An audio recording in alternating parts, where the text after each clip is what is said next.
Hey guys, what is up? Super K-Man Rocks here, and we are back. Worlds finished. I took a little bit of a break here on this channel. 2025 wrapped up, but it is time to jump in to the off-season for 2026 to prepare everything going into next year. Every team, every league, all of this off-season content that you guys have very patiently been waiting for. I'm so excited to get into this video. These are some of my favorite videos to do all year long, alongside the first primers at the beginning of the year, because it's really fun to kind of speculate and go over the ideas and the intentions behind what we're expecting to see out of a lot of these teams. But as a reminder, this is not going to be my power rankings video. This is not going to be my predictions for the winter split. This is just going to be my off-season grades video, talking about whether or not I think teams are moving in the right or wrong direction. I'm excited to get into it. I hope you guys are as well. If you are, let me know down in the comments section below. What did you expect from the LEC offseason, the league that we're covering first here today, and did it live up to your expectations? Were you surprised by the direction the league went in, or the top teams, or even the bottom teams? Like,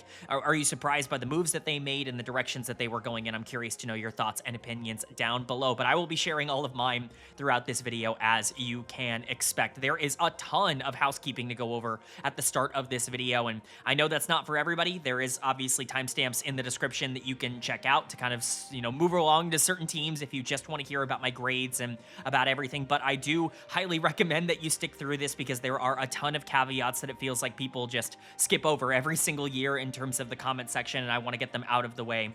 First and foremost, the obvious big caveat, a bit of housekeeping, whatever you want to call it, at the start of this video. This is just my opinion. Your opinion is going to be different, and honestly, I cannot stress this enough. There is going to be a grading system in this video. In fact, we can throw up the grading system now, because I'm going to be going over it in just a second. But your grading scale or your grading system or anything, it's going to be different to mine. Like, what you value, what you don't value, it is going to be different than what I value and what I project these players out on. I'll kind of give a brief overview of exactly what each of these letter grades mean as we go throughout this video. But, it's just one of those things where if you have a player at a B plus and I have them at a B or a B minus, we're probably really not all that far off in terms of what our opinion of these players are. It's just a little bit higher or a little bit lower. Think of the letter grades more as like tiers, and then, individually I'm kind of getting down to the nitty gritty in between those tiers. So there's not a huge difference between B plus and B, or B and B minus, etc., right? Like,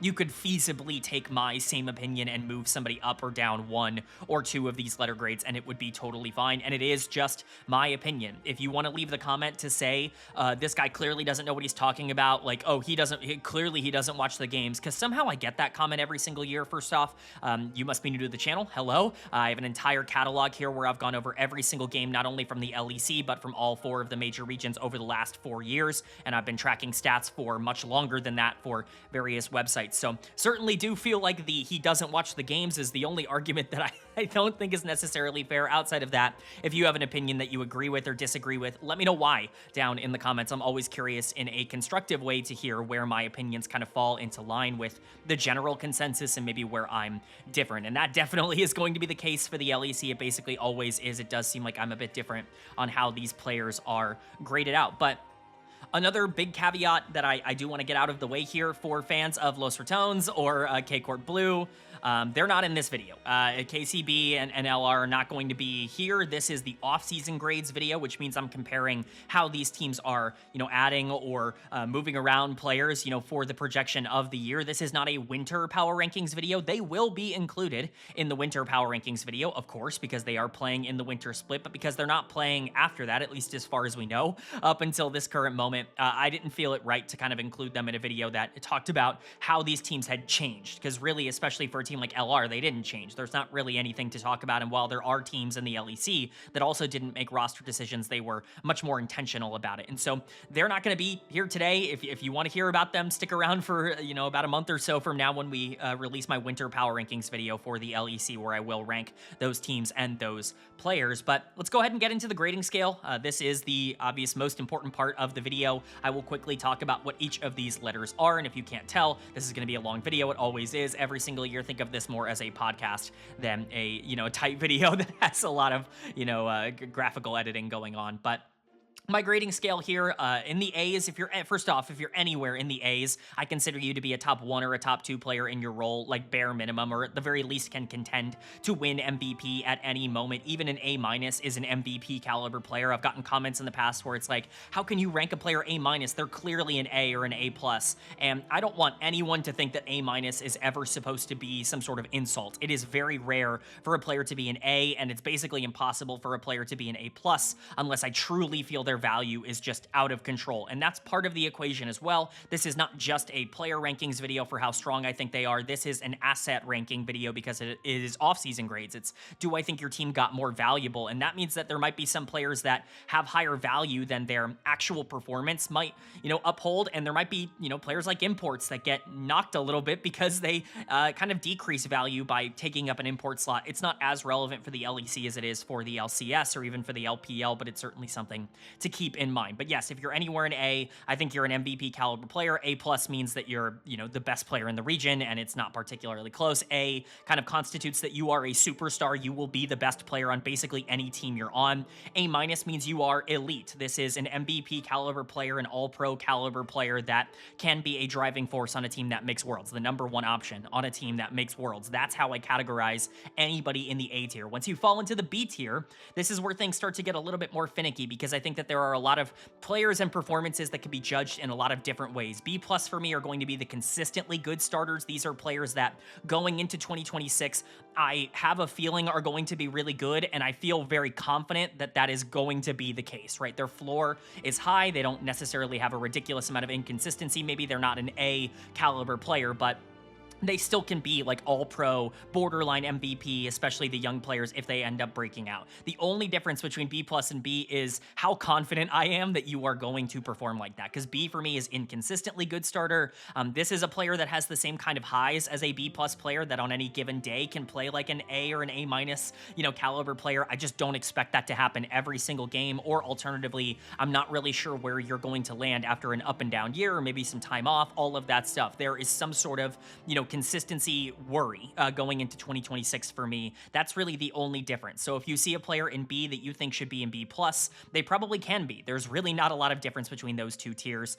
B- is where you get to the okay starters. This is kind of the bottom of the I feel good about you starting kind of tier. Maybe you can make worlds with this kind of player as your worst player on the team, but this is going to be kind of your average starter, someone who's going to fall somewhere between like the 4th to 7th in their position range, maybe even lower than that in some positions, because not all positions are created equally. You feel okay about them starting. You're not frustrated that they have a spot in the LEC, but they're not exactly a superstar. They're not somebody that you expect to really break out, or alternatively, they are a young player that maybe just hasn't played in the LEC before, and we don't really have a baseline to kind of judge what their individual assets are going to be at this point. But as we get into the C tier, that's when things get a lot more finicky. C+ is going to be your weak starter. This is a player that I'm okay having a starting spot in the LEC. I'm certainly not frustrated, but they need to come out and prove that they deserve that spot. Like, this is the kind of player where if they play bad for 1 or 1.5 splits or something like that, I can imagine them getting benched pretty quickly. The leash is going to be thinner,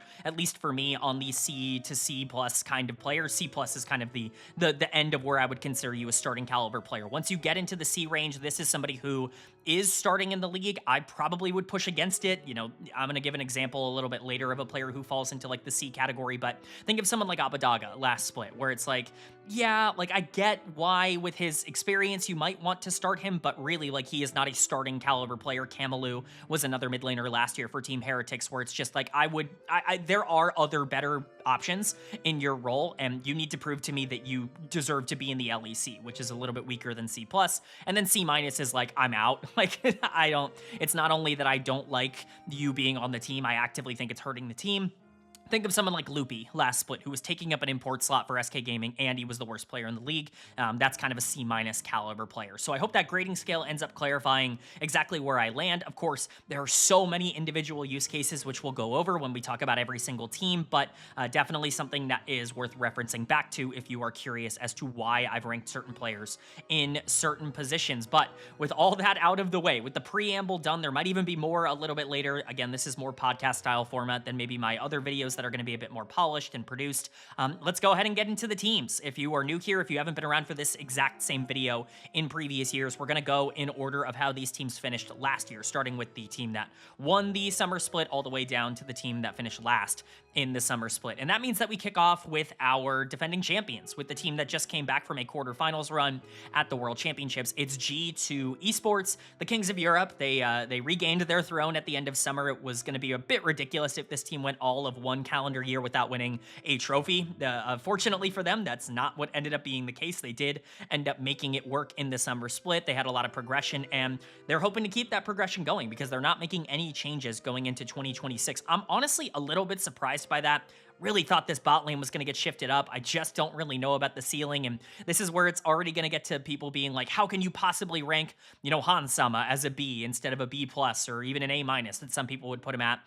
This is my opinion, and, I've been criticized for it before. I'm going to stick to my guns when I see something on tape. I'm going to continue to push the narrative, but we can go ahead and talk about G2 again. No changes here, so their lineup is still looking like Broken Blade in the top lane, Skewmond in the jungle, Caps in the mid lane, Hansama at AD carry, and Labrov at support.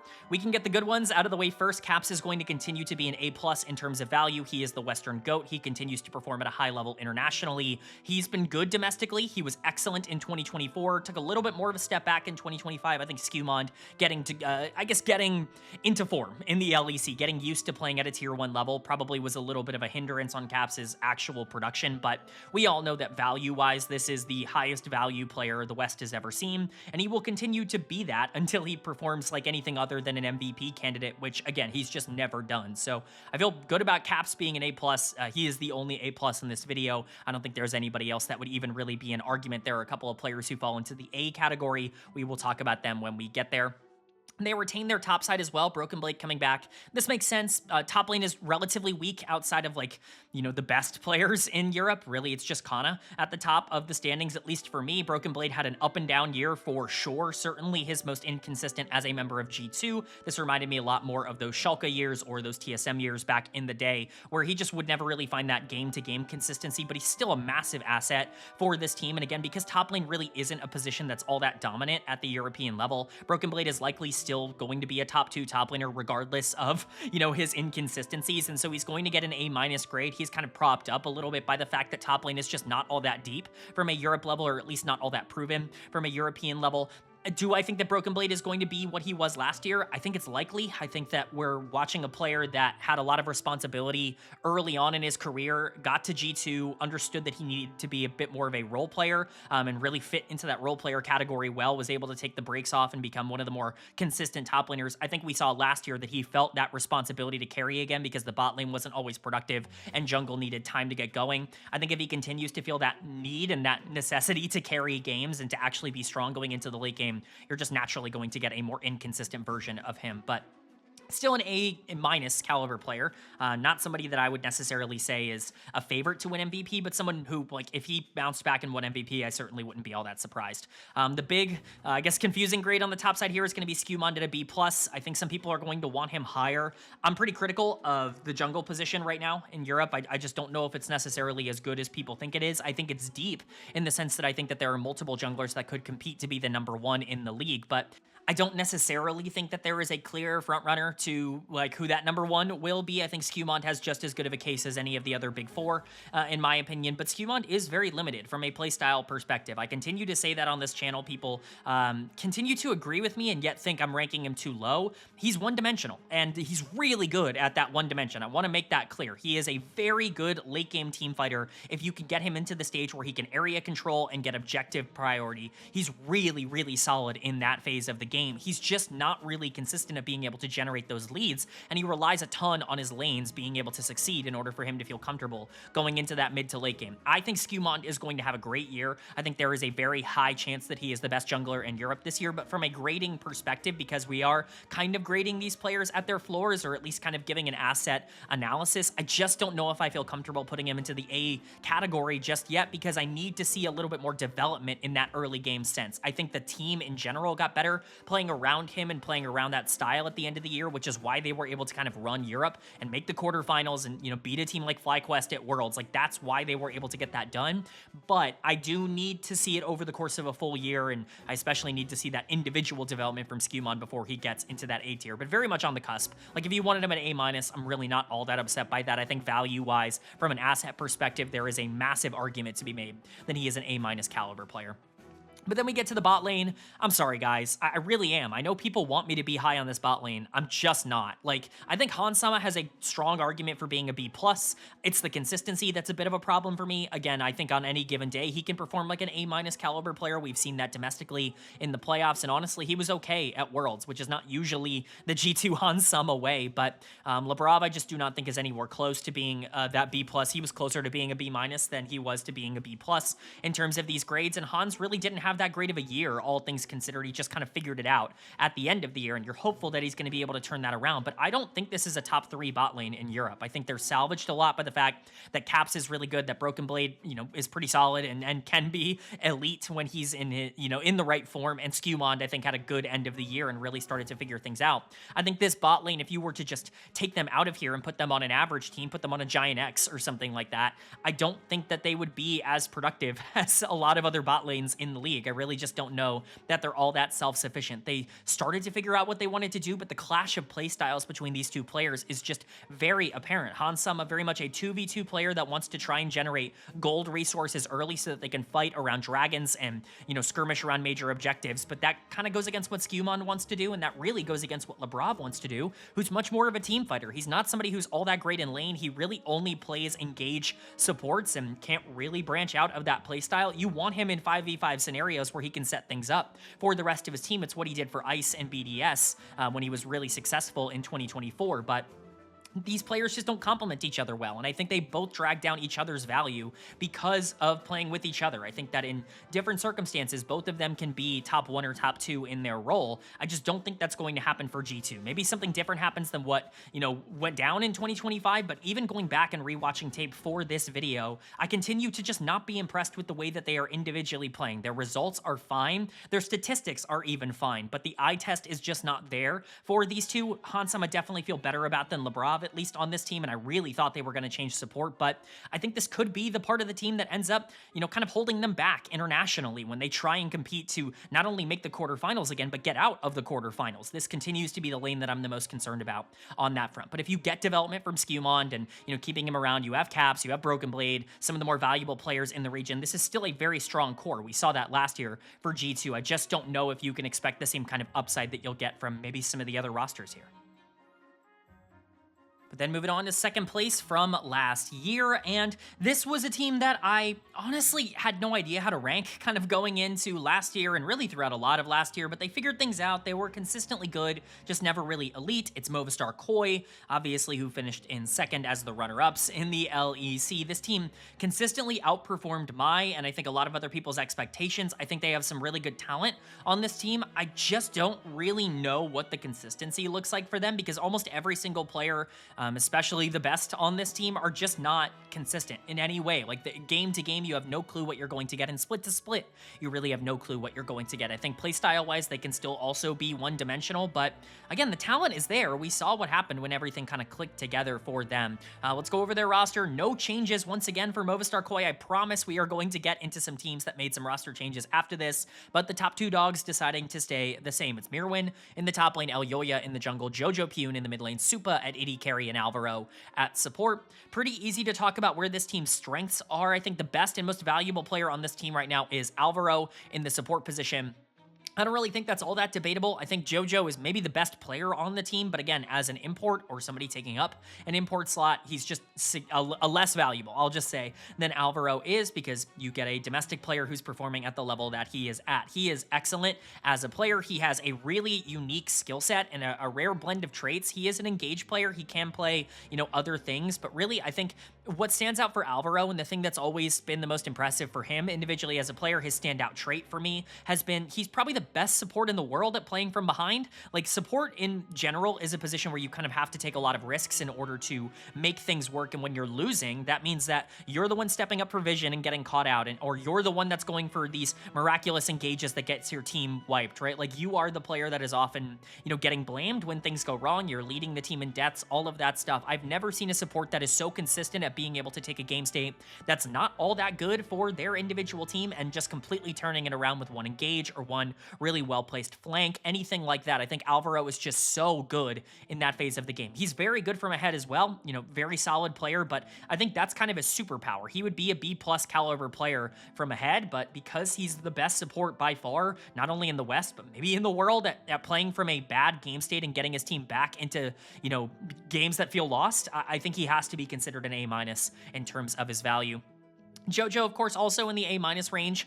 He is a very difficult player, I think, to try and grade out because his mechanical talent is just so high, but he's also the main character on this team. He gets so many resources that a lot of other teams and players just don't get in the same position, and he's not always the best at being able to play out those game states. He can be inconsistent, which you might think is like a B trait, but the talent level is just too good, right? Like, from a mechanical perspective, you could make the argument that he is the most mechanically talented player in the LEC. I think that there is absolutely a conversation to be had from that front. The inconsistency kind of brings him down from an A to an A- in terms of value. Add that on to the fact that he's an import and taking up an import slot for this team. It just kind of ends up coming together for an A- value, but talent-wise, this guy's a lot closer to being an A. He is the clear number 2 mid laner right now in the LEC, only behind Caps, and there were times last year where he was just straight up better than Caps, and you could even make that argument. This team is very happy to have him. NA still very much is going to miss him. He's not the only player now that NA is going to feel pretty bad about not having, but Jojo is a great addition and was the reason Movistar KOI found their ambitions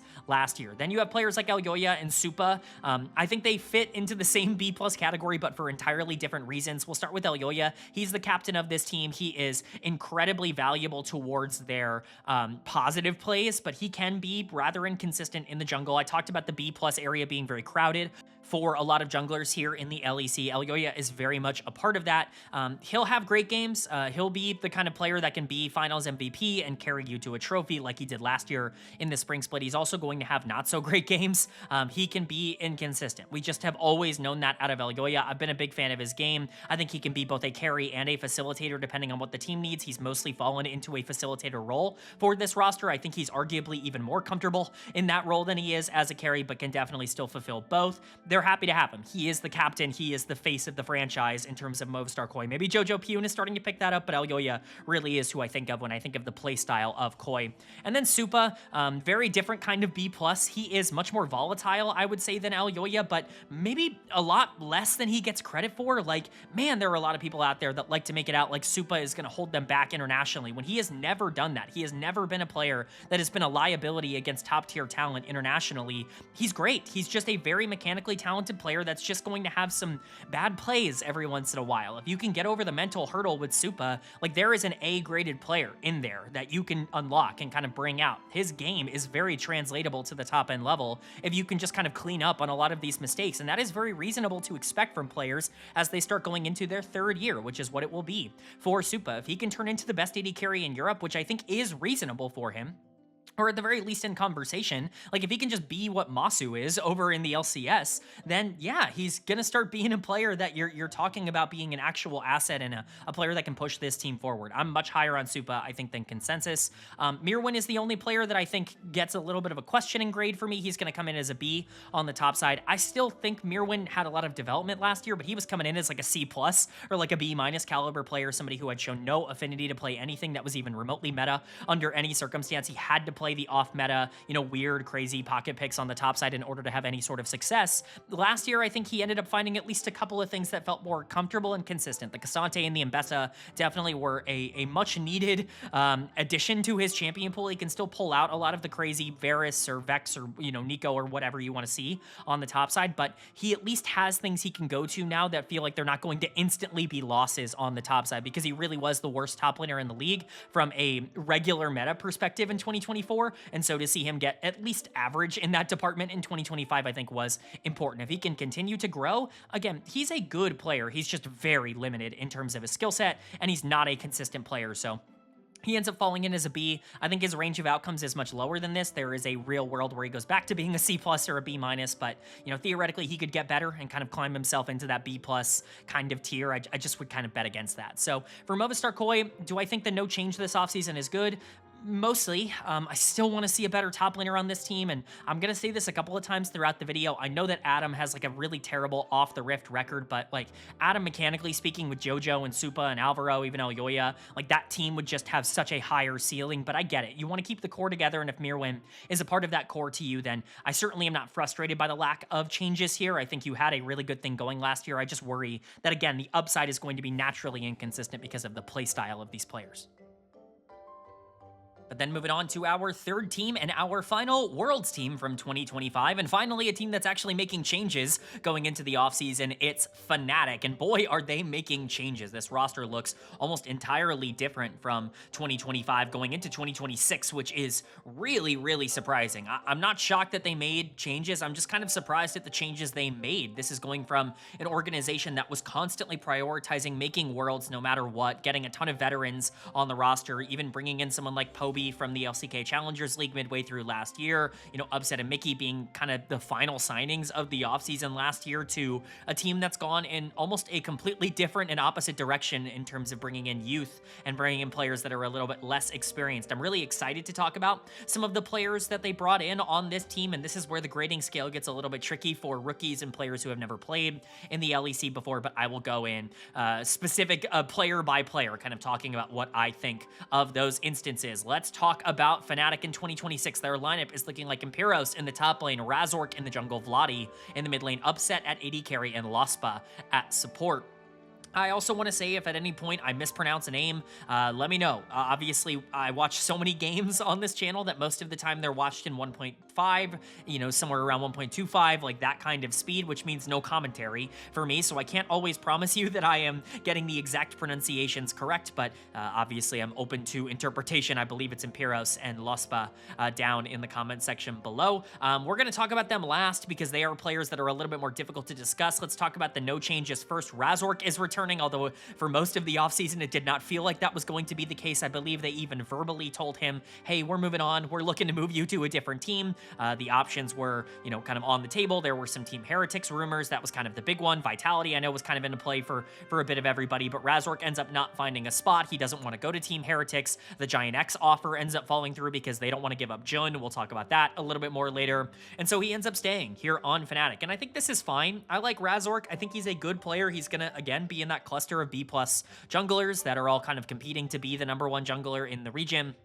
I think he's good. I just think he's inconsistent. And I think the big problem for Razork is that he's such a centralizing player in terms of the way he plays the game. The way he plays is so resource demanding and also so impactful on the game as a whole that when he pops off, when he carries, he's an MVP caliber player. We've seen him win MVP in the past and be a player that can impact the game at that level. But when he's not playing well and he is an inconsistent player, it looks kind of bad. Like, and the team has a really hard time being able to recover from that. He is very feast or famine. If he's going to win and generate resources in the early game, is going to be just fine. If he's not capable of doing that, or if it's a game state where he's just not as easily able to get early resources, it's honestly usually really bad for Fnatic, and they almost always lose those games. And so he can be pretty flippy, but in terms of raw mechanical talent and just overall upside, you're basically not going to find a better jungler in the LEC in terms of that. I just worry about the floor. He's probably going to come in a lot closer to being my #4 jungler at the start of the year than he is to being my #1, if that gives you any indication. They also are keeping Upset as the starting AD carry. This was the last move of the offseason to get confirmed by the team and by any team in the entire league. I think this is the right call. Upset had a really great year last year. He just continues to be the pinnacle of consistency. He's actually going to get an A- grade for me because I do think he played like an elite caliber player for most of last year. You can talk about how his job was easier, but I get comments every single day, or I got comments every single day on my LEC videos last year saying both, oh, you're overrating Upset because his job is so easy. All he has to do is play late game and he gets to play with Mickey X. And then the same comments, or the same video, the same comment section I would get, oh, you're underrating Upset. You're not calling him the #1 AD carry in the league. He should be your MVP. All of that stuff, right? It's just weird to see kind of the disparity between the two mindsets when it comes to him as a player. I think he's good. He's an A- caliber AD carry. He's going to be in contention for being my #1 ADC heading into 2026. I'm not guaranteeing him that spot. There are, at least one other player out there that's going to be competing with him, but Upset's a great player, and they're right for bringing him back. If they had the opportunity to get him back, they should have. But everybody else on this team is a change. The first one that we're going to talk about is Vladi coming into the mid lane. This is a really interesting decision by Fnatic, because they are choosing to make this decision. They had Poby under contract. They, of course, bring him over in the summer split last year from T1 Challengers, and he kind of saves their season. I'm not going to say he entirely saves their season because they were always relevant. They were always top 4, but Poby was, good enough to get them into top 3, and certainly was an upgrade over Humanoid, in my opinion. And then they're like, well, maybe we don't like the upside that we get with Poby going into 2026. So they go out and get Vladi, who becomes available from KOI Corp for a lot of different reasons, behavioral reasons, just general fit, like all of that stuff. Like the team was ready to move on from him. I think in the purest of sense, this is a change. And this kind of gives me finally a chance to go over what this grading scale actually is. There are going to be 4 things that you could potentially see in the middle of your screen for each position. No change is obviously every player, that player staying the same. Razork is no change because it was Razork last year for Fnatic. Upgrade and downgrade, I think, are pretty self-explanatory. Change means that it's kind of a side grade, or at the very least a neutral move that requires some nuance to discuss. In this case, it's a change because you're going from B+ to B+. I don't really think you're getting significantly better or significantly worse in the short term. I just think that it's a change in player and potentially a change in playstyle. The change in the top lane is a little bit less straightforward, going from a B to a C+, but we'll talk about that when we get to Imperos. Vladi, for me, I think it's just an interesting conversation to have because I think the upside is so clear. And honestly, I think the biggest problem I have with Vladi is that he's not enough of a carry every single time. Like he really is a selfless player on the Rift in terms of the resources that he gets. He's much better in a facilitative type of role when you're not necessarily giving a lot of resources to mid lane, where he can just be stable and team fight at a really high level. One of the things I said last year when he really started to break out in winter, as he had kind of continued his upward trend from 2024, was this guy is like the next Larson. Like, I really do think he was on that kind of trajectory. And, I'm talking about peak Larson, like LEC winning Larson, where he can just be this hyper stable mid laner who's constantly going even in lane, and he is better than you in team fights, right? Like that mentality. Vladi had a weird end of the year. He was much better in lane, but also much worse in lane in a lot of those instances. He just became a lot more of a feast or famine player. I don't know if the mental was just dead. He was definitely part of the reason why KOI Corp ended up not making Worlds, but if you want to ask me, do I think this is the right move for Fnatic? Yeah, I kind of do. I would rather have Vladi than Poby. I really would. I don't think it's by a lot. I think Poby's mechanical upside is a little bit higher because, Korean mechanics, like it just is what it is, right? You watch Poby come over. He's an average mechanical mid laner in the Challengers League, and he's instantly the best laner in the LEC from a mid lane position. It's just the way that things go coming over from the Challengers League, but Poby doesn't have the same kind of carry upside, in my opinion. I think Vladi has shown more at a tier 1 level than Poby has, and I understand why Fnatic would want to make this decision as long as they can nurture the talent. He's either going to become the next Humanoid, or he's going to become the next Humanoid, where he's either good enough to be a top mid laner for many years to come, or he's a player that kind of limits your upside. That's what Humanoid was for a long time for this team. We'll see if Vladi can break that mold. Then you've got the 2 rookies, quote unquote, coming up. I'm going to talk about Lospa first because I think he's a little bit more established, and I certainly think I feel better about him and the performance that he gave. I love this guy. I think he's really, really good. Now, I don't have the best track record of ERL supports. It's actually kind of funny. It's really the only blind spot I have, apparently, on this channel. I was so high on Paris last year, and maybe Paris ends up figuring things out. We'll talk about him a little bit later in this video, but man, I want to say that Lospa's really good. Like, everything on tape would kind of indicate that this guy was the top support on the market from a ERL perspective, and really he's kind of been in the stratosphere for a little while. This guy played on the Gen G Challengers team that had both Quid and Pays back in the day. Like he's really been in the system for a while, and he's been playing with a lot of really talented players. He's continued to rise and grow, and I'm excited to see what he ends up turning into. I think he can be a playmaker. It's still got to be considered a downgrade, if only because you had Mickey X, who was the best support in the league last year, and you're going from that to a player who's never played in tier 1 before. But like, I feel good about this move. You shouldn't look at the downgrade section and say that that is like indicative of just how bad I think this decision was. It's just almost always going to be a downgrade if you're losing Mickey X. It's the way that things go. But Lospa is a great replacement, and I'm excited to see if he can turn out. And then there's Imperos on the top side. I'm a little bit more 1 foot in, 1 foot out on the tape I've seen from him on Gentlemates last year. It's just really strange. He's a very selfless player in the sense that he just gives up too much. Like, I don't know if that was just the call on that team. I know in the past he's been a little bit more of a carry player, but this guy was constantly sacrificing his lane resources in order to fight over things like grubs and try and make his jungler's life a lot easier. I don't always think he was the most dominant laner, but he wasn't always picking winning matchups. He was often forced to blind pick on that team. Just a lot of really weird scenarios that makes it a little bit more difficult for me to try and identify where his current ability is at. The upside is definitely there. I think he can become a pretty solid laner, and the reason I'm considering this a change instead of a downgrade, it's a downgrade in the support position because I just don't think anyone, like if Lospa becomes Mickey X, that is like a 95th percentile outcome, like that kind of thing. If Imperos becomes Oscarinin by year 1, that's probably like a 50th percentile outcome. Like I think it's likely that he can be as good as Oscarinin was for this Fnatic team. I've always been a bit lower on Oscar. I do think he made some good strides last year, and I do think he's at the very least a competent top lane player in the LEC, but his inconsistency is just debilitating for this roster.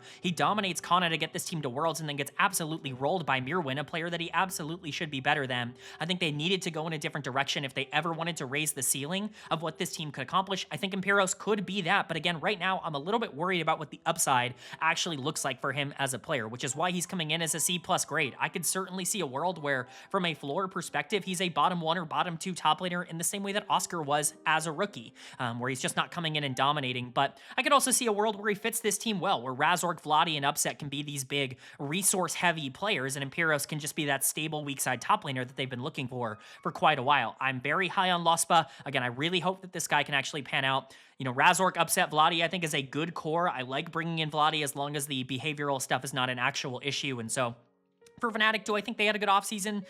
Yeah, for the most part. I think it's a risky one, but I like that Fnatic is finally taking a risk. They've been playing it safe for so many years, running back the Razork humanoid mid-jungle duo, and it was just never going to be an LEC winning type of core that they had available. They are taking a punt on a couple of ERL players. Maybe it makes their floor lower, but if these guys hit, Fnatic could finally have a future that is actually exciting for once. But then moving on to our 4th team, and boy, have I been excited to talk about this team.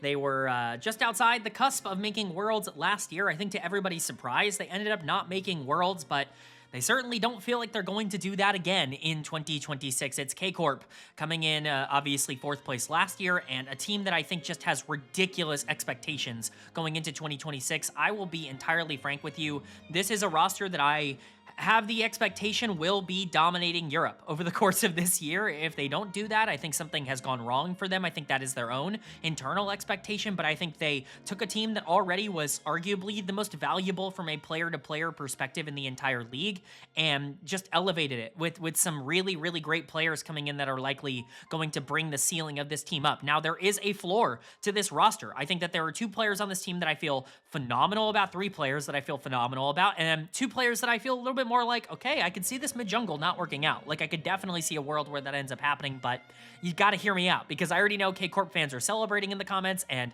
K-Corp haters are lambasting me in the comments, but I'll go over it. Their lineup in 2026 is looking like Kana in the top lane, Yike in the jungle, Yehu in the mid lane, Kalist at AD carry, and Busio at support. Of course, 3 members of this team not changing from last year. They're the 3 members of the team that I think needed to stay no matter what.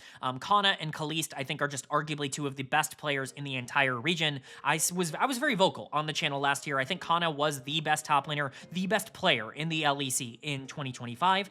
He was my MVP for the year. I think he really elevated this K-Corp team and was constantly dominant. He had 1 bad series over the course of 2025, and unfortunately it was the Worlds qualifying series against Fnatic. Outside of that, he really never had any sort of negative play. The big concern for Kana was going to be, was he going to phone it in the LEC, right? Because talent-wise, this guy was always good enough to dominate at this level, and right now he is dominating at this level. I don't think there's any way to look at what happened last year and say that this guy was anything other than the most valuable top laner and arguably the most valuable player. He does get knocked a bit for being an import. He would be close to an A+ for me in terms of the result that he had on the Rift last year, but, you know, the bad series at the end of the year, and then, of course, him being an import does knock him down to a guaranteed A. Maybe you want to put him at an A- for me, but Really, I just don't know how many players in the LEC are adding this kind of value to a team. It's really just Caps, who I would take over Kana at this point in terms of LEC. So he gets an A for me. Kaliste as well. There's just not really a lot to talk about. This guy does everything at a high-end level. You can talk about other really good AD carries here. You can talk about players like Supa. You know, we're going to get to someone like Noah, who I really like a lot. You know, we talked about Upset, who was at an A-. All of those players kind of have their own individual things that they are good at and things that they're bad at. I think Kaliste is by far the most versatile player, and he's also got the highest upside. By far, his mechanical ceiling is just ridiculous. It never really ended up being a problem for this team last year, but he sometimes just doesn't have that killer instinct. Maybe that was just him as a rookie. Remember, last year was his rookie year, first time he ever played in Tier 1, and he was already that good. If he takes a leap going into this next year, he could be the best player in the league by a pretty easy margin, especially because I think his bot lane partner got upgraded significantly going into this year. I like Targamas, but boy, is Busio just a ridiculous get for this team, and we'll talk about that when we get to him. But Kana, Kaliste, I feel good about. I think the one that people might get mad about here is Yike being in the A's, being an A-. He is going to come in as my highest graded jungler.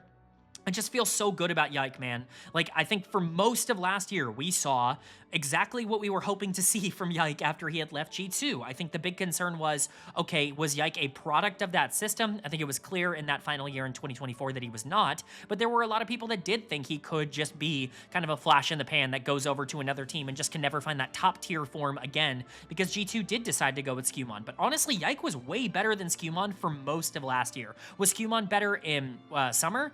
I would say probably. Do I think Skumon was tested as much? No. I think Yike had more responsibility last year than Skumon did on his individual team, and Yike had some more good and bad moments, we'll just say, but I think the upside is just so ridiculous for this guy. He can carry, he can facilitate, which people don't give him credit for. He's become a really good facilitator at the Tier 1 level, something he wasn't very good at when he first came in and started for G2.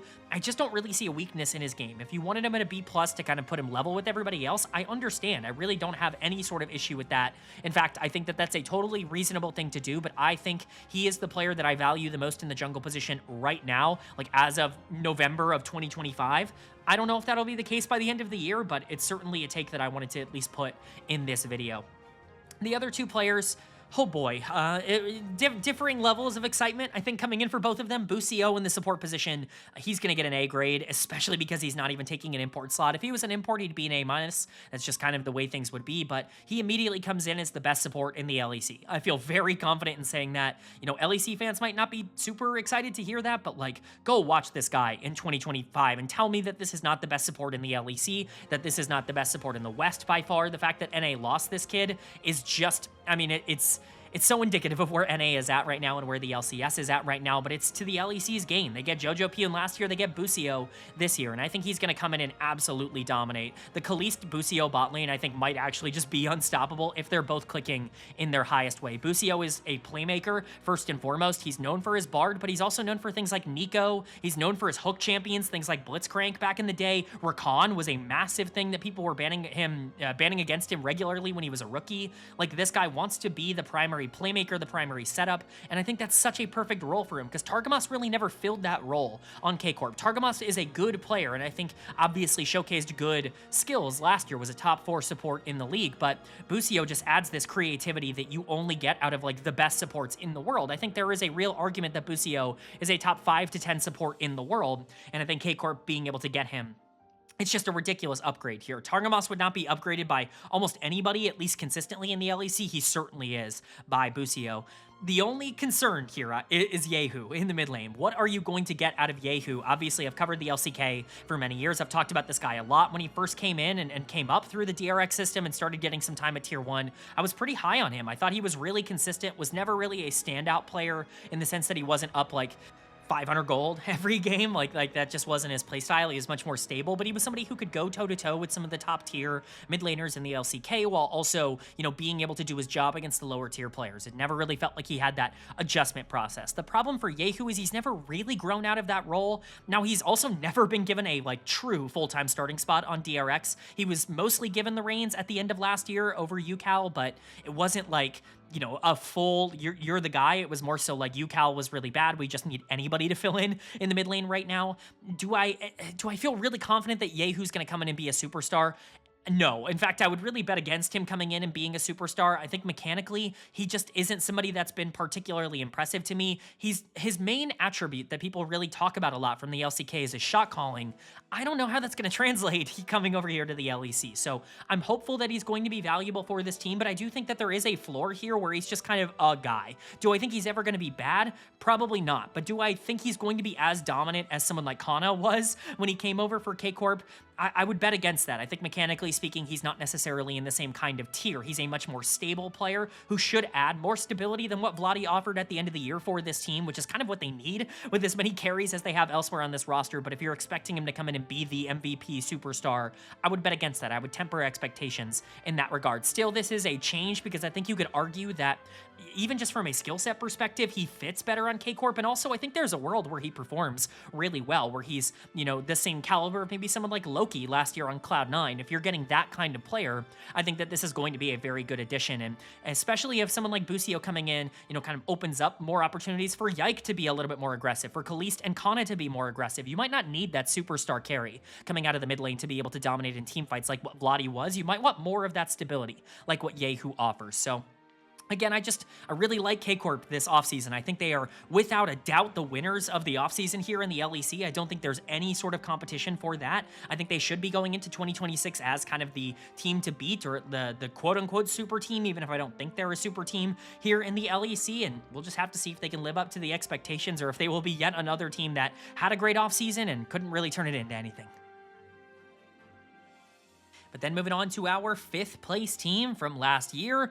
And of course, this is kind of your middle team of the video, but trust me, there is a drop off from number 4 to number 5, as you can kind of expect in the LEC. It's GIANTX, who was the consistent 5th best team, 5th in summer, 5th throughout basically every single split all year long, and they are the final team in this video to not make any changes going into 2026. Certainly a bold call from them. They must like what they figured out in the summer split. I love the retention of the bot lane. I think that is a huge positive, a huge plus for this team. But as for the rest of this roster, there are some real concerns with whether or not this is even a team that can compete near the top, and they might even fall quite a bit in the standings with other teams around them getting a little bit better this offseason. But let's go ahead and talk about it. Their lineup is still looking like Lot in the top lane, Isma in the jungle, Jackie's in the mid lane, Noah at AD carry, and Jun at support.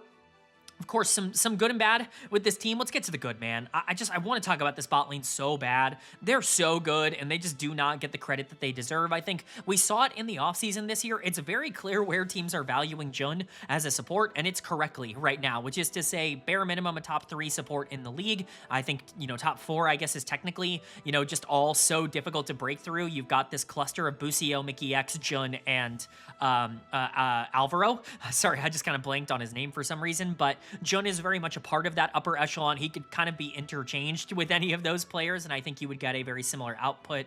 That's how good this guy has become. He's excellent in lane. He's excellent out of lane. He really was a superstar last year, and I don't think he's necessarily getting that kind of credit. He didn't just perform like a very good support. He was a very good support on Fnatic, a B+ caliber player that I think GIANTX was very happy to pick up when him and Noah came over and when Fnatic wanted to move in a different direction. But I think he just had the best year of his career on GIANTX in 2025, and you're just hopeful that he's going to be able to carry that through to 2026. I was honestly stunned to see this team not cash in on him. Not only because I think, you know, he might not ever have value quite this good ever again, but because I just didn't think GX was going to try and compete, but clearly they think this roster is good enough to be able to try and turn this into a world's caliber team. You wouldn't try to keep Jun and, you know, not sell him for someone like Razork and Cash if you truly thought that you were not a world's competitor. Like, this team thinks they can get there. Jun's going to have to be an MVP caliber player to make that happen. I think Noah is the other really positive piece towards GIANTX right now. Noah's a good player. I don't know if he necessarily gets that same kind of, you know, high tier consideration that all the other B+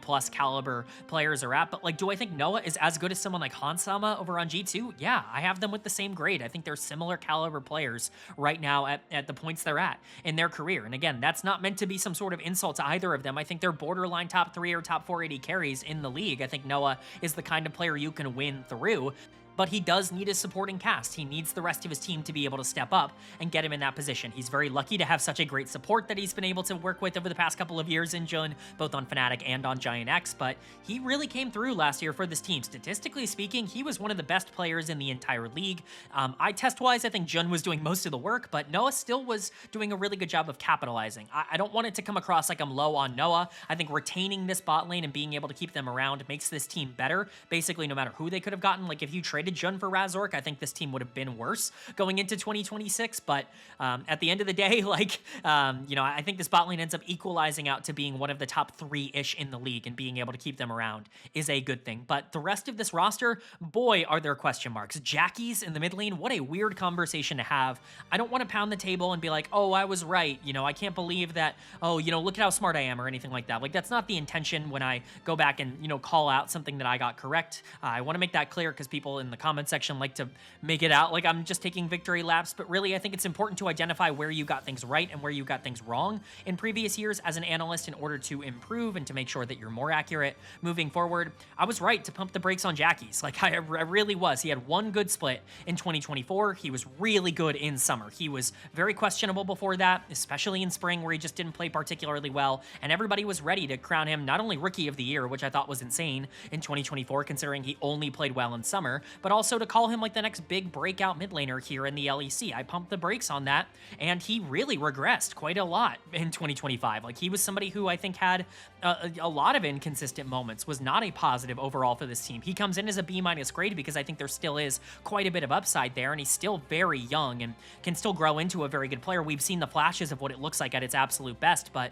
if last year is the version of Jackie's that you're going to get, that's a low-tier starter in the LEC. That's not somebody that you feel particularly comfortable with in the mid lane. He's going to need to be better. He's going to have to get back to at least partially what he was in summer of 2024 if he wants any chance of being like somebody that sticks around on this team for the long haul, at least in my opinion. And then the top side, Lot and Isma are coming back.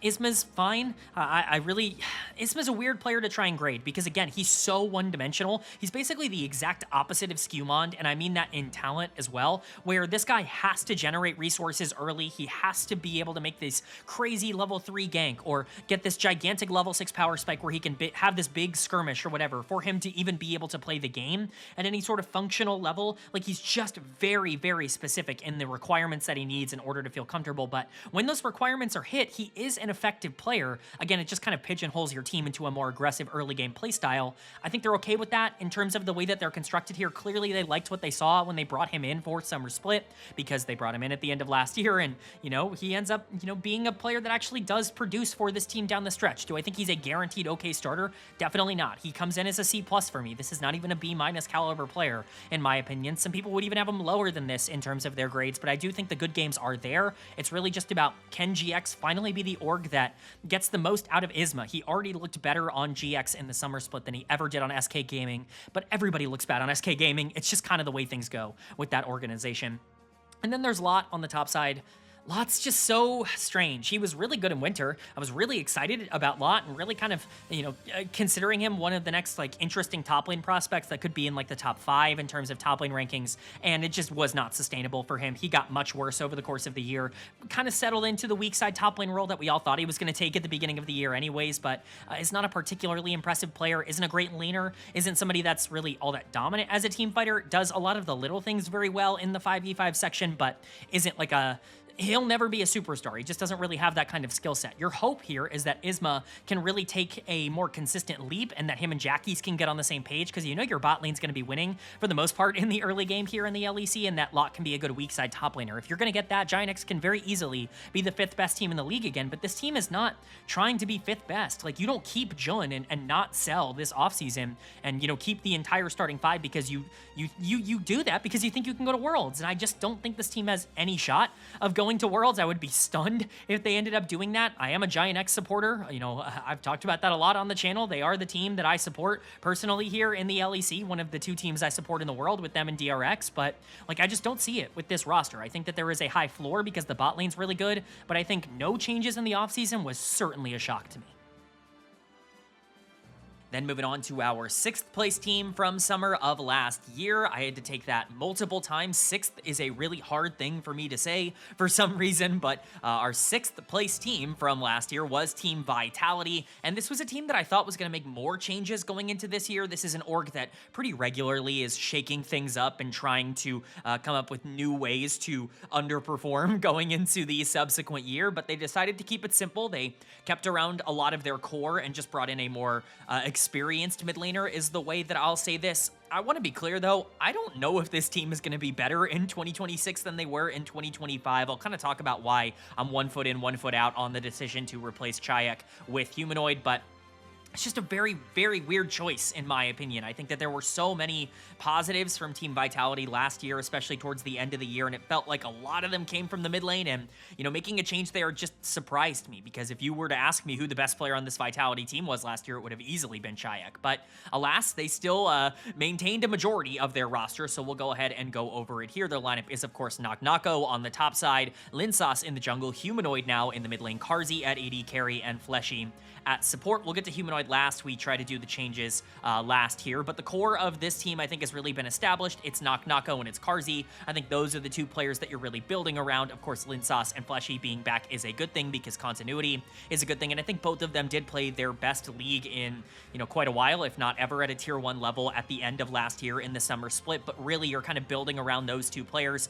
Some people are going to get mad at some of these grades. Carzzy at this point, I think people have caught up to my opinion on him that I've had over the past couple of years. Every single year when I make this video, at least in 2023, 2024, and then last year in 2025, people yelled at me for putting Carzzy as a B-graded player, telling me that he absolutely should be B+ because he usually ends splits really strong. But the thing about Carzzy that has always frustrated me the most about him is just that game to game, and especially week to week, you just have absolutely no idea what kind of player you are getting from Carzzy. There are so many moments where this guy can pop off, carry games, and absolutely dominate. And in the same vein, there are so many weeks, like on top of weeks, even full splits, where this guy is just running it down and is an active detriment to his team. He's just not consistent under any circumstance. He is the definition of a B-graded player, in my opinion, somebody whose highs are very high and can still have a lot of good games, but whose lows are just low. Like, they're just too much, they're too much lower than B+ players for me to consider him in that same category, which is obviously something we will talk about with another B+ player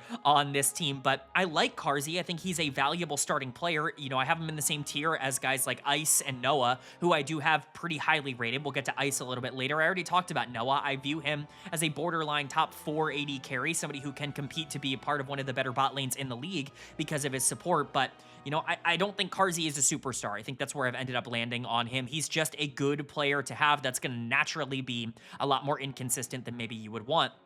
Really kind of the star young piece here is Nako. I would have said that it was GIANTX, at least at the end of last year, but they ended up keeping Nako in the top side. People are a lot higher on him than I am. I definitely see what people see. This is where I want to be clear. Like, this B- grade is not supposed to indicate that this is where I think his ceiling is, but he is a very, I don't want to say like predictable player in terms of, you know, what his trajectory or what kind of player he looks like, but these kinds of players come around every so often where this guy's mechanics and his, you know, his hands are just ridiculous. He is so mechanically talented. When he's in good matchups and can really play the game at a simplified level, he is unbelievable. He'll have games where he looks absolutely unstoppable because his mechanical floor is just so high. Again, you want to get him into as positive of a spot as possible. This team really liked counter pick 4 topside, and Nako really benefited from that throughout a majority of the year. The problem is he does not have a well-rounded game right now. Do I think he could get there? Absolutely. Anybody can develop a lot of the things that he really struggles at right now, which is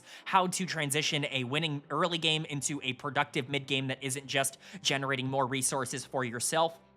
And I think even more importantly, what he needs to learn is how to play from neutral, how to play weak side, and how to kind of function in that way on the top lane, because that's kind of something you need to do in the LEC. It's just the way that the meta has progressed in this region in particular. If you can't play weak side top lane, you're not going to be a particularly valuable top laner in the LEC. Ask Broken Blade. He had to learn how to do it on G2 for him to turn into a valuable top laner. He's just not very good in that phase of the game yet. He's a one-dimensional player in the sense that if he dominates and gets a gigantic gold lead late, he's going to do awesome with it, and he is really good in winning matchups. I just think there's even more room for him to grow. That's why he's still a B- for me. I have him in a very similar position to a lot of the players who were coming in as rookies to the LEC this split, because I still think there's so much more room for him to grow, but his current ability isn't quite where that potential ability is yet, and I think some people really want it to be. The flashes are there. Maybe this year he puts it together. I think you would expect trajectory-wise for year 2 to be a pretty big year for him, but I do need to kind of see it before I just feel so confident to say that that's definitely going to happen. You're bringing back Linsauce as well, another player who I've had some up and down moments with.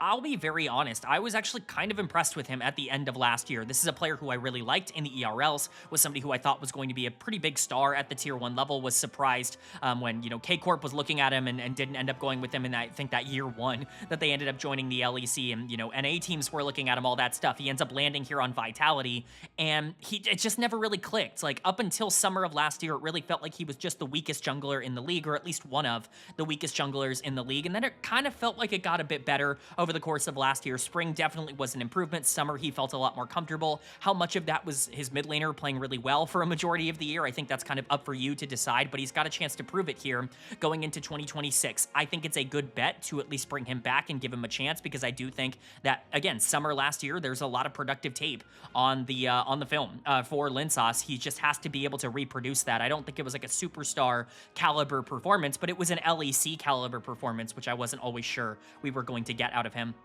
And then there's Fleshy. Fleshy's not really all that interesting to talk about. He is your stock standard good support. He doesn't really do anything at an elite level, but he doesn't necessarily have any sort of weakness or, hole in his game. I think he did help stabilize and, help Karzi be able to be a bit more consistent towards the end of the year. That was something that this team just could not figure out at the beginning part of the year. I continue to be a really big Hylissang defender. I think that guy did not get nearly enough credit for how much he won, even if he lost a ton for Vitality at the beginning of this year. Again, I understand where people are coming from. You look at the playoffs in particular in the winter split, and you see him just running down games and actively losing it for the team, and you feel bad. But the reason they were in the playoffs at all to begin with was him. Like, he was the only player playing well at the beginning of the year. They end up replacing him with Niski, who had never played support at the tier 1 level before, and he is a disaster, one of the worst players in the entire league. And they finally go out and get Fleshy, who doesn't have the ceiling of either of those players, but also isn't going to take the risks, which means that you don't necessarily get the downside that you got with either of those two.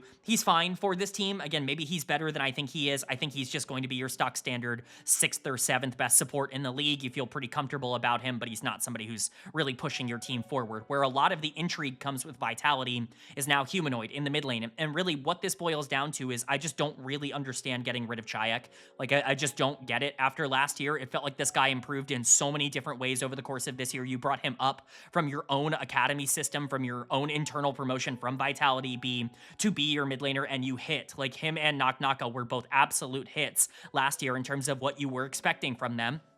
And then this year, you get the offer to bring in Humanoid because he's no longer with Fnatic, and you're like, oh, Humanoid, Karzi, best friends, Mad Lions, whatever, bring them back together, they're going to get to play, and, now Chayak is out. It just feels kind of ridiculous to me, because if I'm Vitality at the end of 2025, my number one goal is to build around Chayak. This guy had a year that was remarkably similar to what Vladi and like Jackie's had as a breakout in 2024, when people were talking about them as potential future stars in the LEC, and yet absolutely no one was talking about it, and he gets replaced, and now he doesn't have an LEC team. It just feels very bad, very disingenuous. I hope that he's able to rebound, because I think he did everything in his power to prove that he was at the very least like an average LEC mid laner. Like, I think he was above average in most aspects, but we'll see if Humanoid can come in and really help this team. You're bringing him in because of that synergy he has with Karzi, because they're best friends in real life and obviously have been good friends for quite a while. Humanoid is a good player, but he is a very finicky one. He's gonna open up the door, I think, for Vitality to lose a lot more games in the early game. One of the things he's always really struggled at individually as a player is that pre-level 6, where he just takes too many risks. He doesn't ward in proper scenarios. He doesn't really trust his jungler in that phase, and in a lot of those senses, he can really sabotage the team, but he still is Humanoid. You give him resources, you give him gold, and more importantly, you give him a reason to try and win, and he's going to lock in. I mean, it's really a mental thing for Humanoid, a player who it's very clear when he's trying, and it's very clear when he's not trying. If this team is bad at the beginning of the year, I could easily see him checking out quite quickly. If this team is good, I think a lot of it's going to be because of Humanoid being able to carry games and using that mechanical skill. I'm not all out on this guy as a player, but do I think he's a top 3 or top 4 mid laner in the league right now? No. no. I think he needs to reassert that he's in that category. Somebody like Poby came in and was better than him on Fnatic, at least more important towards how that team ended up playing. So Humanoid is going to give up that spot, at least for now. But what do I think of Vitality, in terms of what they can expect in 2026? I really don't know. You're asking a lot of questions, right? Humanoid and Carzzy have to be their prime versions in order for this team to be even close to top 5, and you need to get that kind of progression, especially from the top side, from Knock and from Linsauce to continue onward with what he had towards the end of 2025. I just don't know if every single one of those things is going to happen. I hope that all of them do, because I think this team is going to be quite fun to watch, but the game in and game out consistency of Vitality in 2026 is going to drive me up the wall.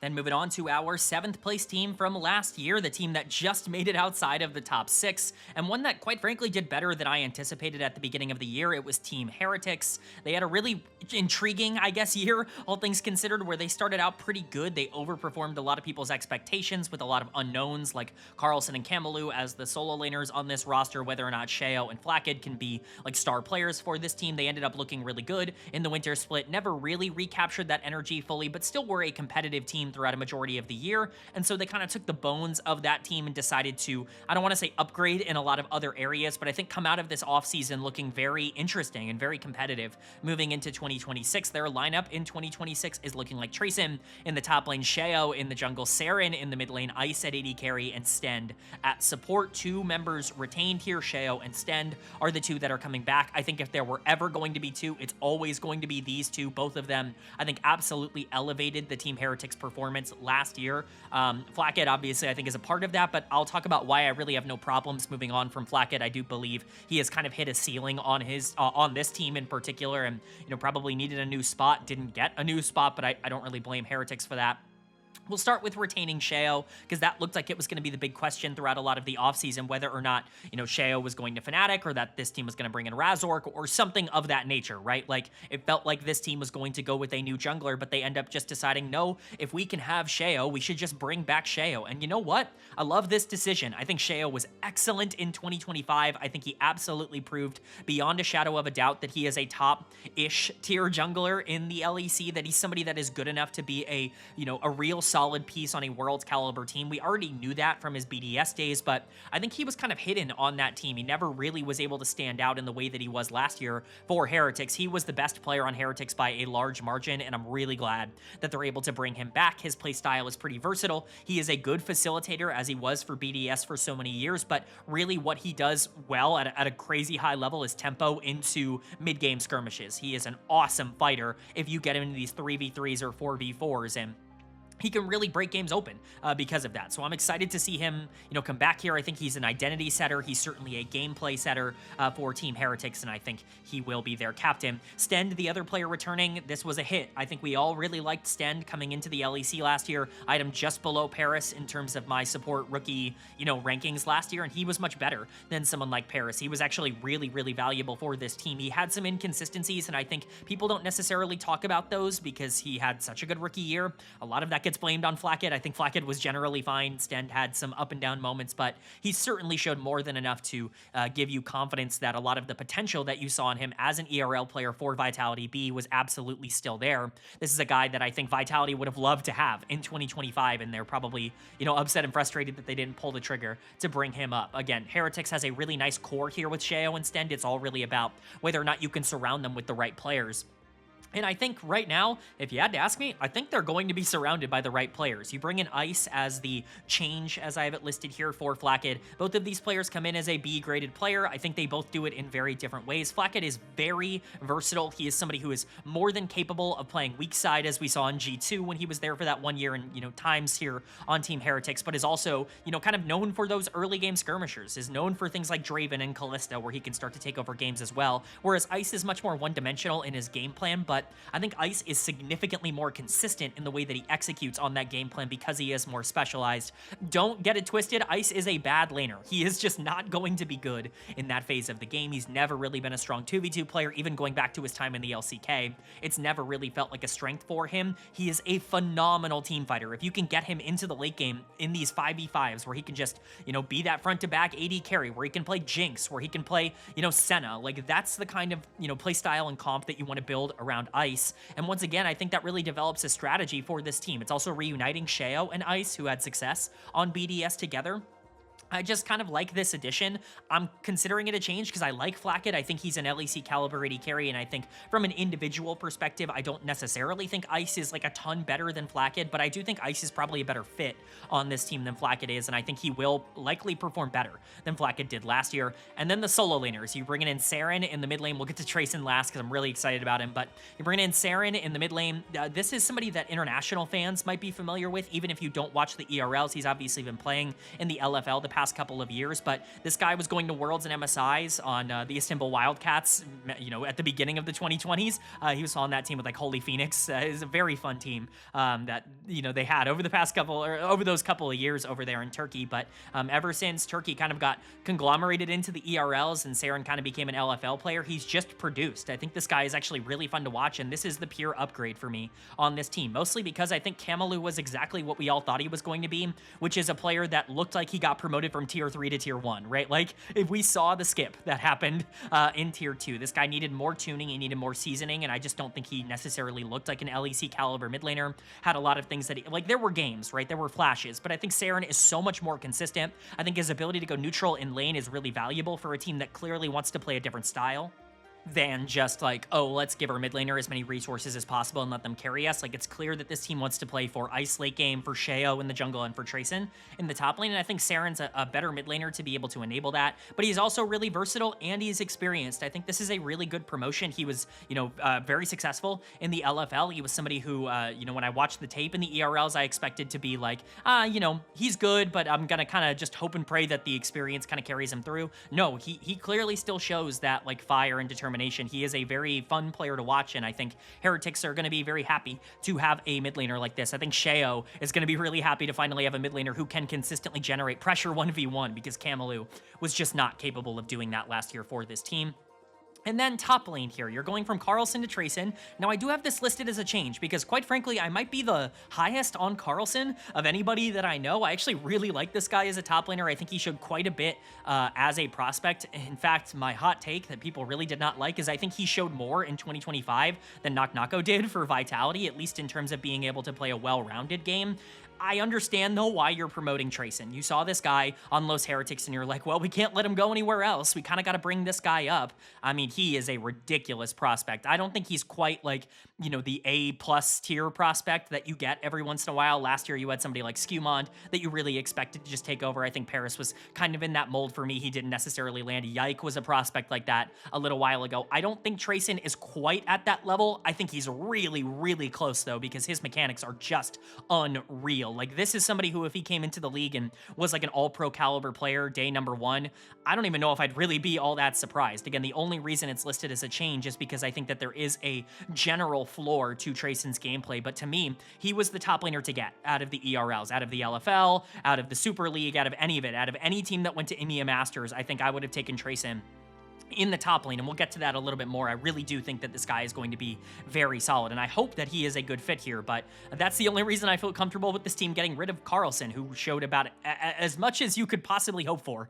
in the top lane as a rookie. I think Trayson was just too good to pass up. You needed to elevate that guy, and that kind of turns itself into a conversation where it's like, oh, well, Heretics were 7th last year. GIANTX, I think, you know, not making any changes, a team like Vitality that finished above them. Like, is this team just better than those teams? Like, could they be top 5? Yeah, I think that that's actually kind of reasonable for the talent on this team. Sheo and Ice, I think, are stable and, you know, professionals in terms of the way they play the game. They're consistent. They're not going to give you these up and down performances, and you have the upside with players like Trayson and Sten that could really emerge as some of the best players in their role. Even Saren, I think, is a good player here. Heretics have built something that I'm really excited about, and for the first time in a couple of years, I think I'm actually really excited to see what they look like in 2026.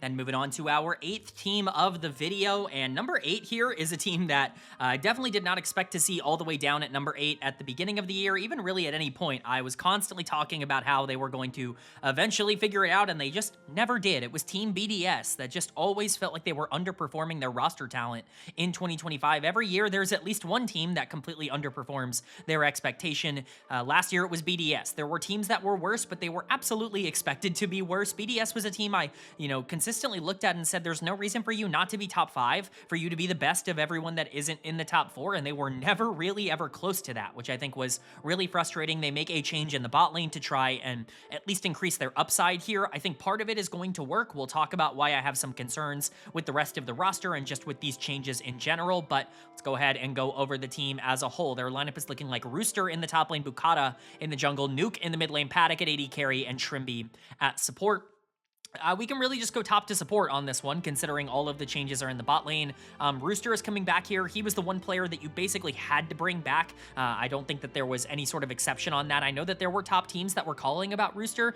Specifically, I believe Fnatic was kind of the rumor, where, you know, Razorg for Rooster was at least on the table at some point, or Rooster going to Fnatic was on the table at some point, and BDS declined. They wanted to keep this guy around. I agree. I think if you bring him over at the end of last year with the expectation that he's going to improve your team, at least give him another year to be able to figure things out. Let's not forget that Kana didn't look like a top 1 top laner in the LEC in his first year. It took him until last year, until like really he settled in 2025 to kind of feel like the Kana that, you know, we knew he could be. I think Rooster, while he isn't Kana, is not all that far off from a mechanical perspective, and I think that's the encouraging thing. Even if you're kind of low on what Rooster's impact was for BDS, like, and I am, trust me, like, I don't think he was exactly what I thought he was going to be coming over from the Challengers League, at least immediately. The laning part was there. Like, day one, he was arguably the best laner in the top lane in the entire league. This guy was crushing people 1v1, even in bad matchups. He was always in good spots. He just wasn't really able to put together the rest of it, and I think part of that is that the rest of the team was constantly losing, but you know, I think he needs to develop a little bit more in that department, but that's the hard part, right? Like, he's got the hands, he's got the ability to generate resources for himself. If you can just get the team around him to perform a bit better, I think Rooster is going to be a very effective player. He reminds me a ton of Photon when he came over from the T1, you know, Challengers team, and he was really great out of the gate, but could never really find that consistency. I hope Rooster has a little bit more success here in the LEC than someone like Photon did, but I think it's a pretty apt comparison. I think he can individually perform like the best top laner in the league. I just hope that eventually the rest of the team's success can catch up to that level of performance, and a lot of that's going to be on Bukata's shoulders. I mean, this team paid $250,000 for this guy from SK Gaming, for a guy who, you know, basically had never performed at the tier 1 level. He had gotten one split under his belt as the jungler for SK before getting bought out by BDS, and he has performed exactly up to rookie expectation, at least to this point. He's never really been a star, but also he was a rookie for, you know, all of last year. He got brought up in the spring for SK, bought out immediately by BDS, and, you know, you just kind of have to hope that he's going to be able to figure things out. I don't think it really looked all that good in year number 1. I think the tape is completely neutral for me right now. Again, I know I've said the phrase 1 foot in, 1 foot out a lot over the course of this video, but I really am 1 foot in, 1 foot out on Bukata. It's not like, oh, there's some good and some bad. It's more so like, I don't know, man. Like, he's at a crossroads. Like, he's in the middle of the crossroads right now in terms of where his career could go. And if he took a nosedive and was out of the league before the end of the year, I wouldn't be surprised. And if he figured things out and became a Sheo-esque stable jungler, I also wouldn't really be all that surprised. I think his floor is quite low, but you got to figure out what you have in him. You spent a lot of money on this guy, and you never really got a lot of that production back. Hopefully he can have a better 2026 than he did 2025, because honestly, part of that could just be how tumultuous the year was. He played for 3 different teams last year, never was able to find his footing. Hopefully with some more time, you know, prepping and practicing with the team, he can be a bit more comfortable. You have Nuke, who's basically the franchise player for BDS at this point. I've always been a pretty big fan of Nuke. I shouldn't say always. When this channel first started in 2022, I was not. In fact, I was a staunch Nuke hater back in 2022, as I was for basically everybody coming out of that Shulka No Fear team. It was crazy just, you know, how negative I was on that team going back and rewatching those videos, but Nuke comes over here to BDS, and one of the things I've admired the most about him is that for most of his career, every single year, he just got better. Up until 2025, you know, every single year you can track him just getting more comfortable and getting better. And last year, at least going into last year, I was like, oh yeah, Nuke is clearly a top 3 to 4 mid laner in the league. He's a borderline top 5-ish player in the league, and no one really talks about him. Super consistent, high upside, carrying BDS in a lot of these games.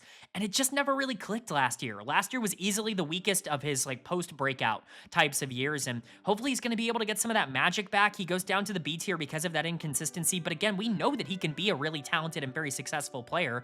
I think he can be the best player on a team that tries to go to Worlds. I just need to see that version of him back, and right now, at least with the talent around him, it never felt like him and Bukata clicked, but again, they had so little time to get prepared. You just have to hope that it's going to be better in 2026. And then you get to the bot lane, Paddock and Trimby, a very intriguing bot lane. We'll start with Trimby here, who is my one upgrade here. He's going, you know, obviously coming in for Paris, who's, we'll talk about him later, he's going to Na'Vi, but Trimby was awesome last year, and I know people will talk about lower level of competition. They'll talk about the LTA South as somewhere where you have to kind of put a little bit of a tax on it, but he was so good in the LTA South, and this is somebody who's been so good at the LEC level for basically his whole career. I feel pretty comfortable with him coming in as a B+ caliber support, as somebody who's going to compete to be an upper tier support at this level, and who likely comes in as the best player on this team, basically from day number one. To me, it was criminal when Trimby didn't have a job at all last year, and I understand, like, there were not a lot of support spots, and you wanted to get some promotions in, like Paris and Stend and a lot of those players, right? But,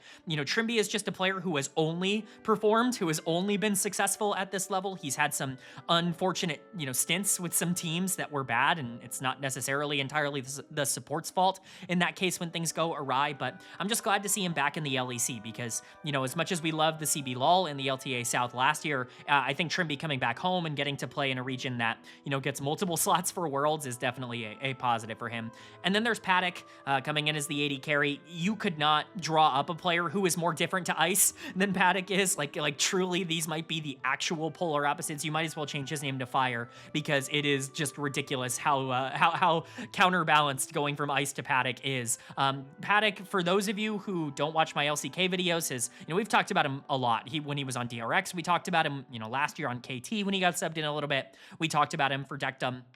But Paddock is just one of those players. He is the most aggressive AD carry you will ever see. Like, he is going to flip the game at level 4, trying to fight 2v2, and if he wins, he carries, and if he doesn't, he completely runs it down. Like, everything everyone says that, like, Jackie Love is, or even someone like Diablo, in terms of playing, like, really aggressive and, you know, in team fights stepping up too far, like, that's Paddock. Like, people fearmonger about those other players. Paddock is, like, what people fear. This guy's gonna play on the edge of danger every single second. He's gonna be really fun to watch doing it, but he is so risky, and there's really just no way I can give him a higher grade than someone like Ice, because I think from a production standpoint, I wouldn't expect this team to be getting better. I'm considering this a change because Paddock's mechanics are better than Ice's, but his playstyle and his mentality, I don't know, man. It's a big risk. Like, you bring in this guy in, like, you have to be comfortable and you have to feel good about, you know, Trimby coming in and being able to kind of direct a lot of that aggression. Usually players like this need a good support in order to operate at a high-end level. Luckily, I think this team has that, but, you know, even if I think Paddock is more mechanically talented, I just don't know if you're going to get that same kind of result because of just how chaotic he is as a player. But overall, do I think this team is better? Yeah, I think Trimby coming in and being able to be an upgrade to what Paris was last year, or, you know, basically being what Paris was supposed to be for this team when they declined that bid from G2 to bring him in, when they said, you can have Lebrov, we want Paris.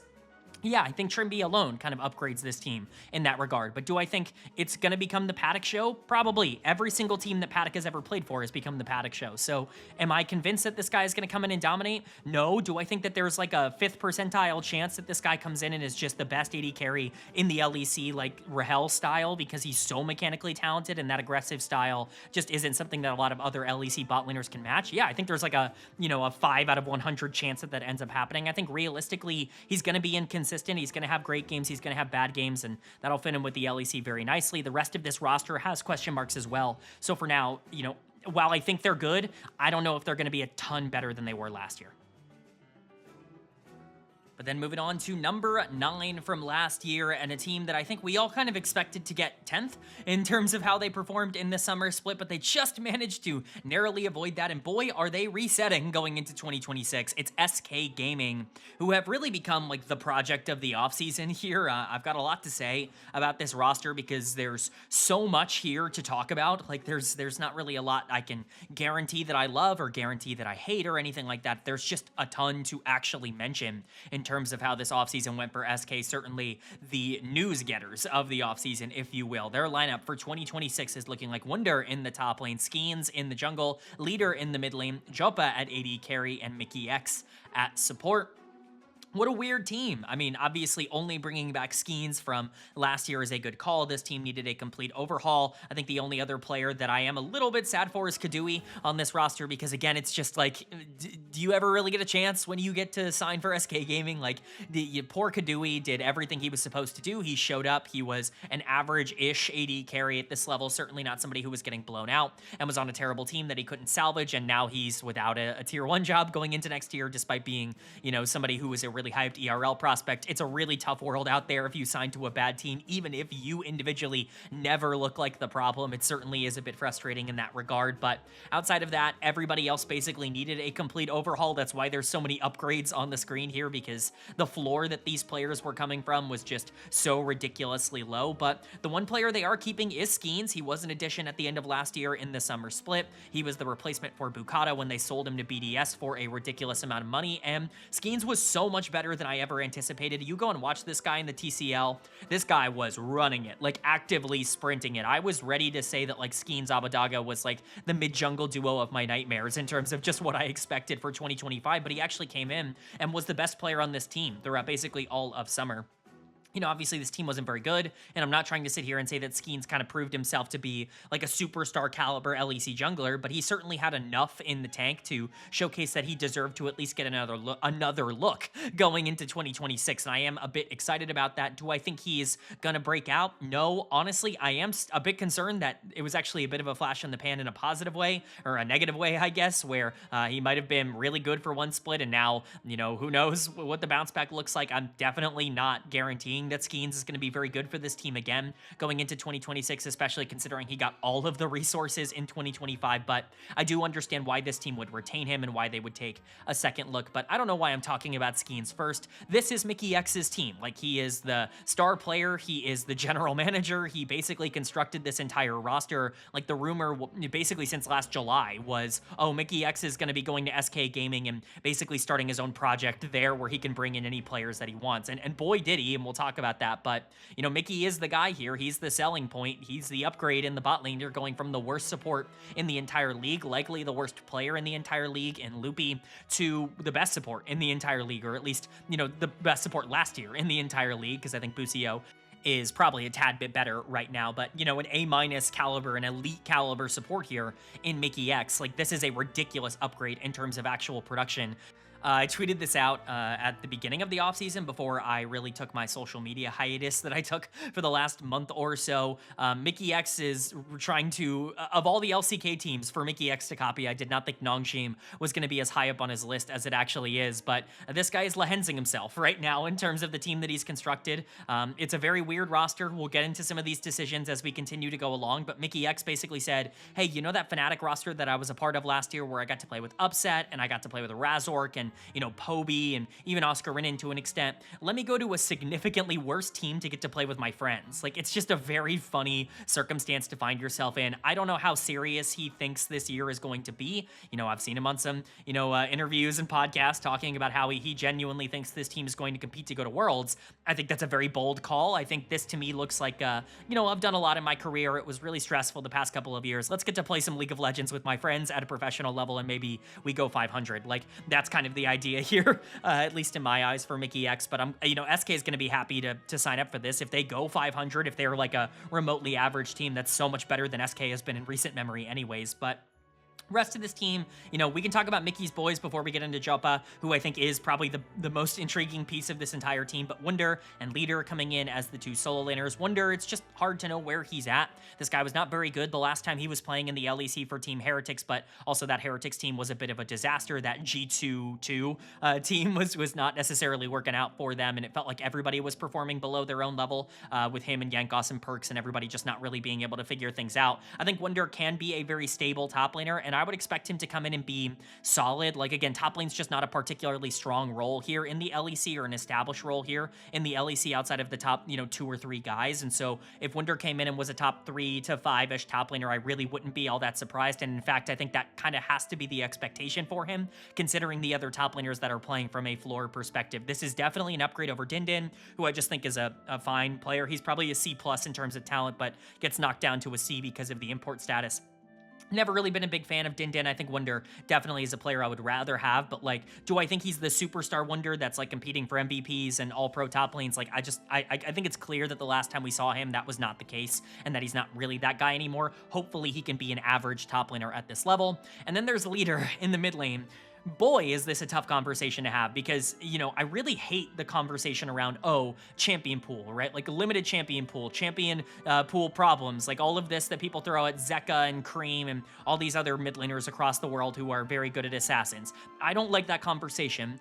However, it is just kind of true for Leader, where it's one of those things where you watch him on Astralis, and I was a little bit higher on him when he was on Astralis, where I was like, okay, this guy is definitely one-dimensional in terms of his playstyle, but it does seem like he's trying to branch out to other things, trying other playstyles to see what clicks, and it did feel like he made a lot of progression in that front the last time he was in the LEC, and then he's no longer in the LEC, and that progression kind of halts, and it's like, it just feels frustrating. It doesn't feel like he's a better player than what he was the last time we saw him in the LEC. Maybe I'm wrong. I think the last time we saw him, he was around a B-, probably-esque kind of player, really making a lot of development. I feel less confident in him in 2026 than I did in like 2023.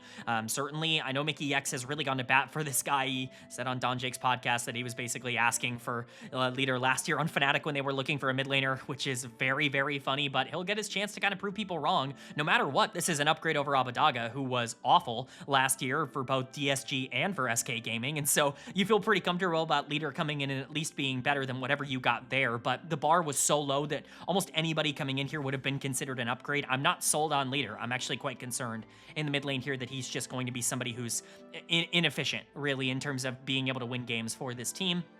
And then finally, the actual bright spot of this team for me, Jopa in the AD carry role. I really like this kid. I think he's really talented. The only thing I'm really concerned about is SK is where AD carries go to like ruin their careers.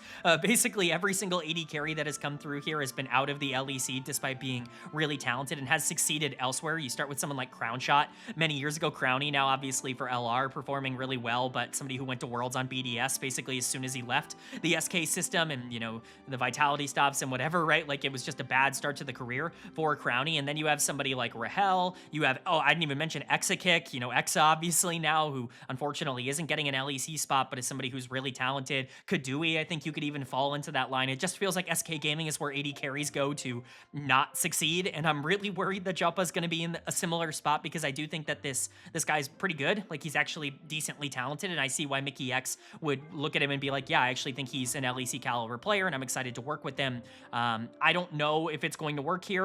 This is a change for me because, you know, Kadui is a prospect, Joppa is a prospect. I think they're basically equally as, you know, interesting as prospects. I just think that one of them's getting an opportunity. I'm not really all that mad that, you know, Joppa's starting over Kadui. I just am frustrated that this organization continues to screw over players like they did with him last year, but really, this just all comes down to Mickey X in an even year, which is concerning because for those of you who have not followed the channel, there's a running gag on here that odd year Mickey X is MVP caliber, even year Mickey X is running it down. So hopefully we'll see a better version of Mickey X than what we typically see in an even year.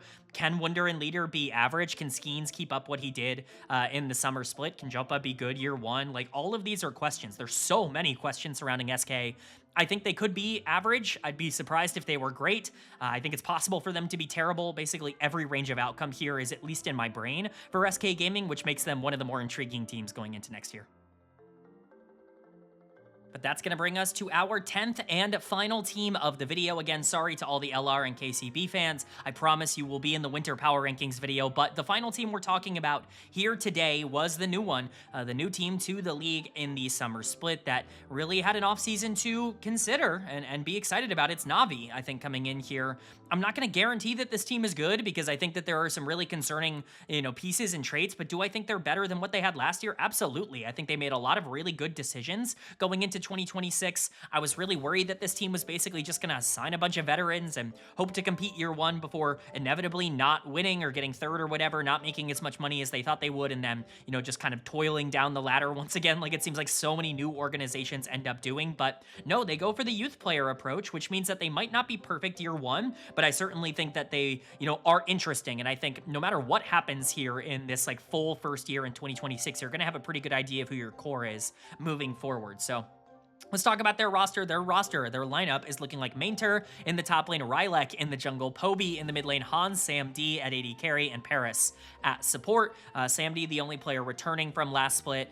Again, I'm not trying to do an I told you so lap, because really, I mean, how can you possibly have looked good on this team when you're playing with Mal rank support, when you're playing with Thager in the jungle? Like, it was just never really, even Larson, who was a disaster for most of last year, like, it was not a good situation for Sam D to come in and actually be a productive player. But like, I'm just not that high on this guy. I really just don't see it. Like, everybody always talks about like, oh, you must be missing this. Did you watch him in the LFL? Or, oh, you clearly only remember him from his time in the LPL, and you're getting biased from that. And I promise, man, I've watched so much of this guy that I'm beginning to feel like I'm in some sort of Twilight Zone episode, because what I see is clearly just not the same as what everybody else sees. I see a player who has a very limited mechanical upside and mechanical ceiling, who's very stable, isn't going to make mistakes, is going to be able to capitalize when his team sets him up, but basically, you know, generates no resources on his own. Like, he is almost entirely predicated on how well his team is doing to be successful. And that's not a terrible thing. That's a C+ caliber player. I just don't think that this guy's like a B or a B+, or you know, what a lot of other people seem to kind of be putting him as. I feel like I pretty much have to be the lowest on Sam D of basically anybody in the league.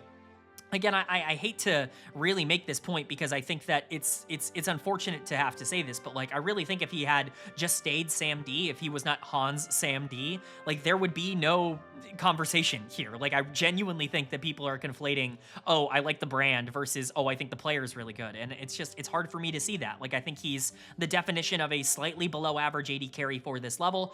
I'm okay with you running him back. I don't think he's the worst player in the world. I think there is a universe and an opportunity for him to be really stable, kind of in the mold of like a Patrick in years past, even if I think Patrick was significantly more mechanically talented than Sam D is. Like, it's just one of those things where I could see him in the right scenario with the right surrounding cast, getting resources and being able to make it work. He could be what Ice was for BDS. I just think it's going to take more effort, because I don't think he's the kind of player that really generates those resources on his own. But he is the one remaining player here for Na'Vi, and I'm sorry to Na'Vi fans for starting out so low. I promise we'll build it back up, and in fact, we can do that now, because you're bringing in Poby, the other kind of main piece here in the mid lane. He's going to get a B+ grade for me. I think he was everything you could have wanted him to be year one and then some. I was quite concerned about this move for Fnatic, because Poby had never really been all that consistent in the Challengers League. I was higher on his spring split than most others were. I made a tweet about it, and I talked about it when Fnatic signed him, that, you know, I think they're pretty lucky that Poby just came off the best split of his entire career right before he goes over to the LEC, because I think they didn't sign him based off of anything he did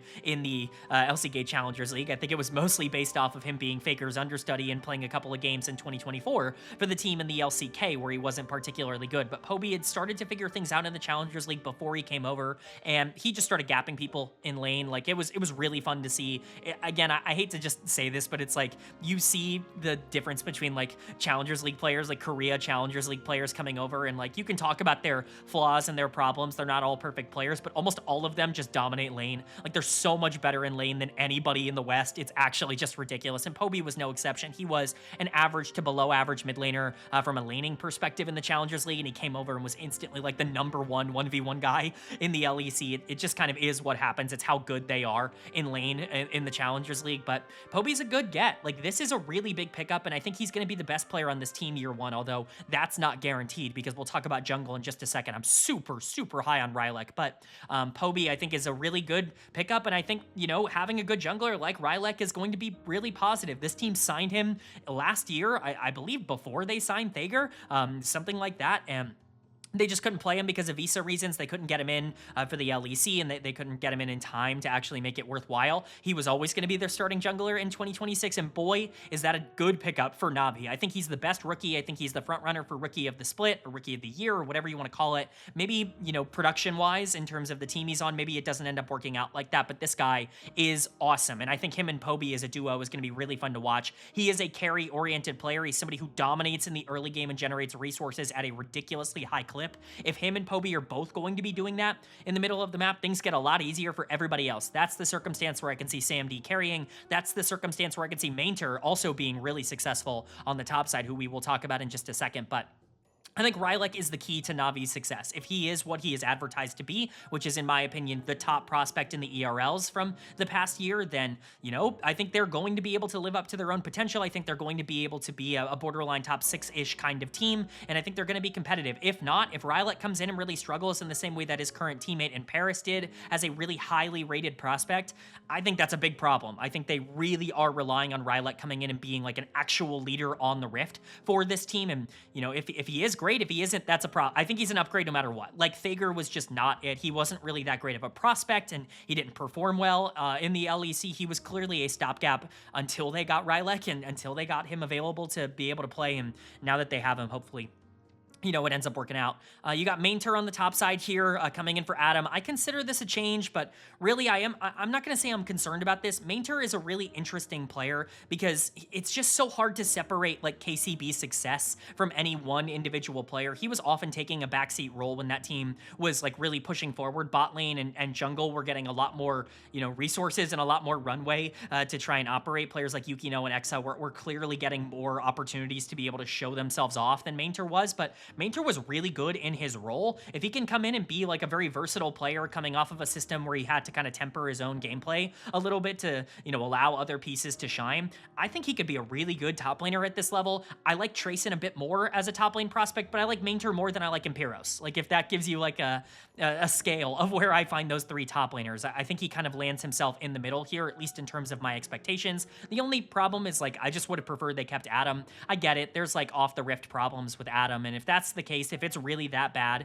then like, I get it. You don't need to have him on a team. Like, I'm not going to sit here and pound the table for a guy that we know can be a bit of a problem in the locker room, but Adam is so talented. He would clearly be the third best top laner in the league, no matter good or bad team, Rogue or BDS or whoever, right? Like, he's just performed no matter where it is, despite his team's success. He's always individually had really good performances. It's going to be a pretty big act to try and follow up, even on this Na'Vi team. Like, Adam was the only one even attempting to try to win games for them throughout a majority of the summer split. So, you know, do I think Mainter can get there?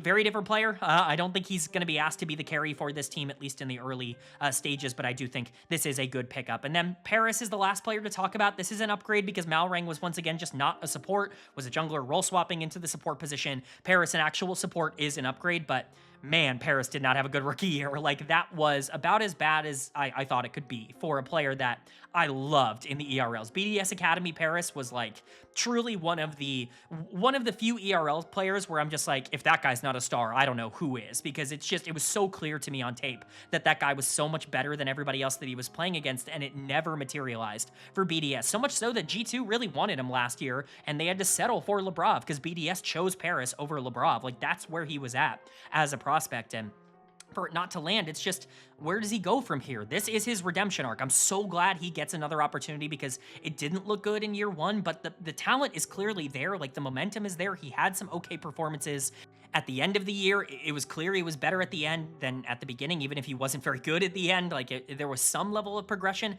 I just am concerned that this bot lane's not going to be very good, and that this is yet another team that doesn't really have the talent to give him the room to grow and to make mistakes, because you're kind of hoping that he's going to be a piece basically day one for them, because Poby isn't like a number one guy. Like, you don't really want him to be the one player that carries your team. Rylek could theoretically be that, but again, he's never played a game in tier one. Like, that's a big ask. Like, Paris is asked to have a lot of responsibility on this team, and I just don't know if the current ability is there yet. Even if I still think that potential is very much available, I think there are so many questions about Na'Vi. I really admire them going out and getting Mainter and Rylek and Paris and even Poby, right? Like, players that I think have so much upside that if you can nurture it and bring it out, like, this is the young core that can turn into what Movistar KOI has turned into for that team that they developed as a unit and really brought through together. Obviously, these guys didn't play together in the ERLs, but that same kind of mentality. My concern is just that you got to have some sort of bridge at some point for these players. And if you're asking that to be Poby,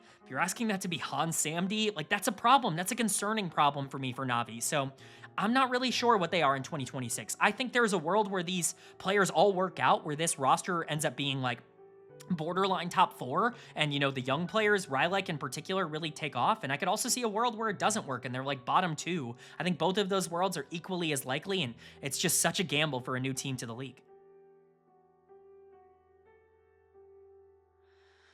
All right, but that is going to do it for my LEC 2026 offseason roster grades video. I hope you guys enjoyed. Obviously, it's going to be a controversial one, so if you made it to the end, hit the like button. It's really going to help out. I'm sure there's already a lot of comments telling me I'm really stupid for ranking X player or Y player, and if you want to leave one of those, it really does help out. Again, like I'm always down for conversation. I don't want an echo chamber or anything like that, but I'm going to ask something for those of you who did enjoy the video. What's a ranking that I gave that either you feel like you really want to contest, or that you really want to say like I got it spot on and that maybe a lot of other people aren't on the same wavelength? I'm just kind of curious to know where you guys land, especially those of you who made it to the end of the video. Let me know what you thought was like the best and the worst grade of the video. I think that would be a really interesting concept down in the comments section below.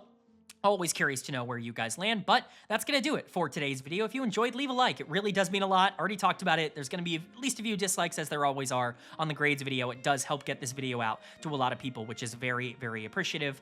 If you're new here, hit subscribe. We covered the LEC in today's video, but the LCS, the LCK, the LPL, all of those videos, this version of those leagues, it's all going to be coming out soon. You know, obviously all the rosters need to get confirmed. LCS should be relatively shortly. Same thing with LCK. LPL might take a little bit more time because of the amount of teams and just the lack of knowledge we have on quite a few of the teams in that league. But trust me, all of those leagues will be getting their own off-season grades video. So if you're interested in that, hit subscribe and hit the bell so you can be notified when those videos do go live. But with all that being said, I hope you all are having a great day. I hope you continue to have a great day, and I will see you all